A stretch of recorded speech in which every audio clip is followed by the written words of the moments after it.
Hi, I'm reviewing another Portland beer from Austin Street, their flagship Patina Pale Ale, which I've had several times. First time was like 2.5 years when I first went to Portland, Maine, and it's changed quite a bit. When I had it back then, it was super clear and they used some classic C hops. I'm not sure if they've changed the hop bill much, but it's definitely looks very different. When I had it like last year, I was like, whoa, it's super hazy and juicy and fruity. And it's only 5.3% alcohol. They've been canning this almost every weekend all summer, and then I went last weekend and they were canning their session IPA, which isn't as available. I haven't done a review of this before because I was like, really tiny brewery, barely available, but this is gonna be much more available probably only if you're really in the Maine area, but just because people might be able to get it, I think it's probably worth reviewing, and I really liked it the last time I made it. I mean, I've always liked it, even when it wasn't a juicy, hoppy, hazy thing. I don't know what hops they use in it now. They might use the same old-fashioned ones. I know it's American hops, but maybe it's like more Citra forward than Centennial forward now or something.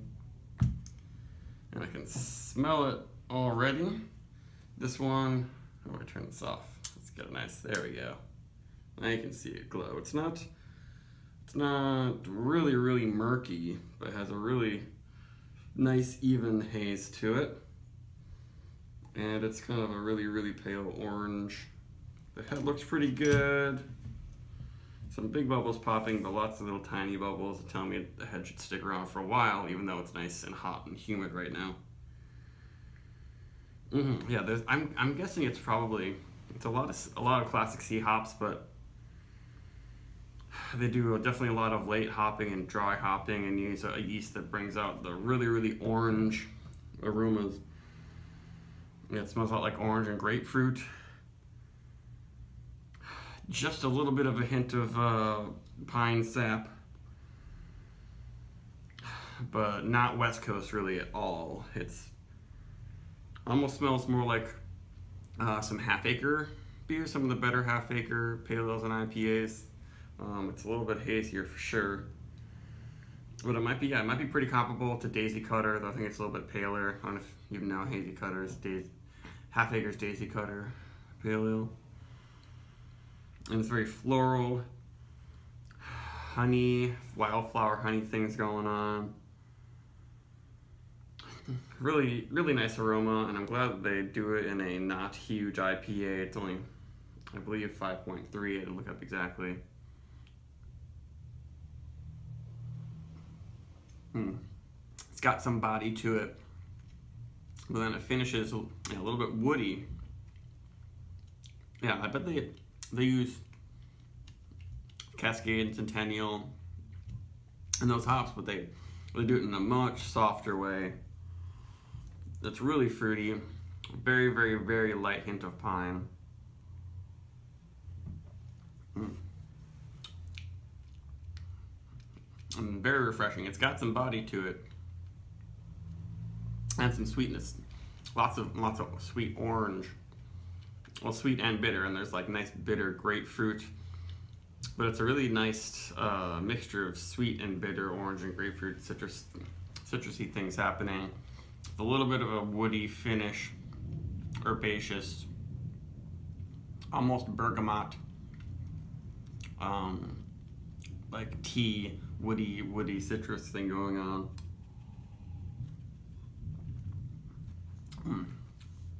Very gulpable and perfectly balanced in that it's got some sweet body to it, and it's right on the edge of being too bitter. Definitely more bitter than a lot of other like lower alcohol pale ales in New England. It's definitely more bitter than Trillium's Tiny Birds or Bissell's Lux that I just reviewed, and I like that one a lot. But this is if you want a more classic American hop character, but done in the New England style. And the yeast is super clean. Even though it looks really hazy, I'm not getting any of that peach over the top stone fruit, peach cobbler, biscuity notes that I get from like the Conan yeast. And yeah, I like that because it makes the finish extra clean and extra refreshing. I'm not tasting any like calcium chloride and sulfates over yeast. It doesn't taste like gypsum. Doesn't taste like chalky citrus water. And there's not much of a burn in the back of the throat at all. Yeah, the bitterness is building up quite a bit. It's, yeah, like I said before, on the edge of being too bitter, but and that keeps it extra refreshing. It doesn't get bogged down in too much juicy fruit. It's not that tropical really. I'm trying to pick out if there's any like peach and pineapple. I mean, there's maybe a little bit of that, but mostly bitter citrus. But very bright. It's not bogged down in lots of earthy, piney, barky, dirty bitterness, and it's not very green also. It's maybe a slight mintiness, but I'm not getting any onion, scallion, any of that sort of stuff. It's not dank and sweaty or cat pissy or any of that stuff. And yeah, it's very good.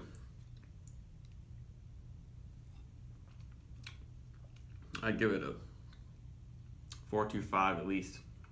It's a beer that I feel like a lot of breweries aren't doing things like this, especially in New England. They definitely changed the way they do it from 2.5 years ago, but I think they really just made it unfiltered, or they did something to not have the yeast fall as much, and that just helps it be extra fruity or more aromatic, and it's a little bit softer.